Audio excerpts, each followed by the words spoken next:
Agora, vamos ver o caso de uma rotação infinitesimal. Esse eixo aqui é o eixo de rotação. Chamemos de N, o vetor unitário ao longo do eixo de rotação. E vamos ver como é alterado um vetor. Suponha que isso aqui seja a posição de uma partícula e nós giramos este vetor de um certo ângulo infinitesimal em torno desse eixo. Então, nós vamos ter o vetor resultante aqui.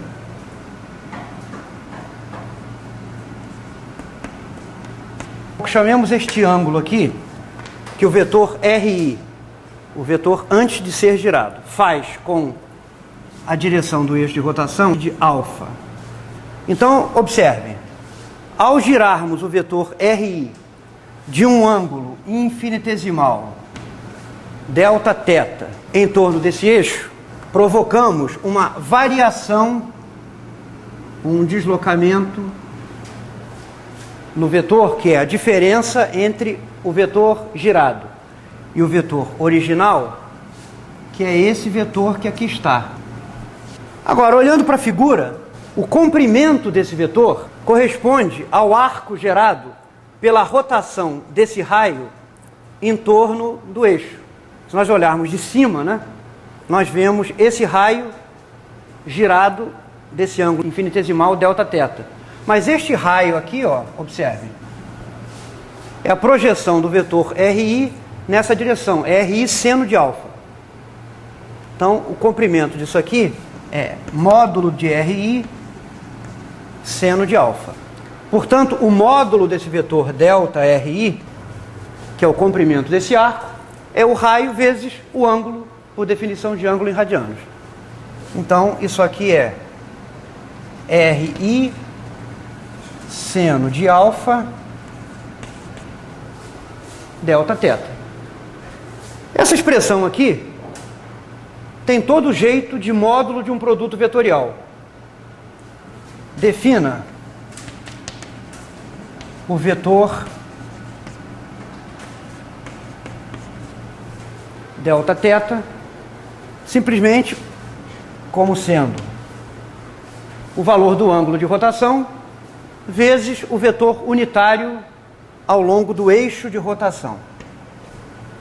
Com essa definição, seno de alfa é o ângulo entre o vetor RI e o vetor delta θ. Então isso aqui fica exatamente como o módulo do produto vetorial do vetor RI por delta θ, ou delta θ por RI, tanto faz, né? Para saber qual é a ordem certa, basta olhar para a figura e pela regra da mão direita, né, como o vetor delta θ está na direção do vetor normal. Ó, observe que esse delta RI é um vetor que é perpendicular ao plano, a esse plano aqui, ó, formado pelo vetor normal e o vetor posição RI. Tá bom?